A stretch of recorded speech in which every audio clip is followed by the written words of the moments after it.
ఖమ్మంలోని ప్రకాష్ నగర్ వంతెనపై మున్నేరు వరద ఉధృతిలో 9 మంది చిక్కుకుపోయారు. 9 మంది ప్రాణాలను కాపాడి శభాష్ అనిపించుకున్నారు సుభాని.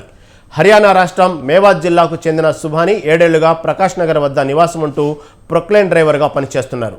ఆదివారం ఉదయం మున్నేరు నది ఉగ్రరూపం దాల్చడంతో ప్రకాష్ నగర్ వంతెనపై కొందరు చిక్కుకుపోయారు.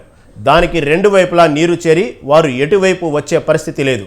అధికారులకు సమాచారం అందిన సమయానికి బోట్లు లేవు. హెలికాప్టర్ తెప్పించేందుకు ఉన్నతాధికారులు యత్నించినా సాధ్యపడలేదు. అక్కడ చిక్కుకున్న వారికి డ్రోన్ ద్వారా ఆహారం, నీరు అందించారు. చూస్తుండగానే చీకటి పడింది. మంత్రి తుమ్మల నాగేశ్వరరావు వంతెన వద్దకు చేరుకొని సహాయక చర్యలను పర్యవేక్షించారు.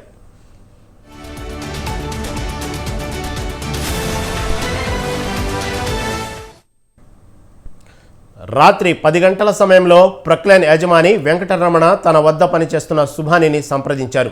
బాధితులను క్షేమంగా ఒడ్డుకు చేర్చగలవా అని అడిగితే సరేనన్నారు. పోతే నా ఒక్కడి ప్రాణం, వస్తే 9 మంది ప్రాణాలు అంటూ ప్రొక్లైన్పై కూర్చొని వంతెనపైకి వెళ్లేందుకు యత్నించారు. వరద ఉధృతికి 2 సార్లు వెనక్కు తిరిగొచ్చారు. రాత్రి 11 గంటల 15 నిమిషాలకు ప్రవాహం తగ్గడంతో మళ్లీ వెళ్లేందుకు యత్నించారు. అప్పటికే ఇంజన్ మొత్తం మునిగిపోయింది. అయినా వంతెనపైకి చేరారు. బాధితులు 9 మందిని అందులో ఎక్కించి క్షేమంగా ఒడ్డుకు చేర్చారు. సుభాని సాహసాన్ని ఖమ్మం నగరవాసులు కొనియాడుతున్నారు.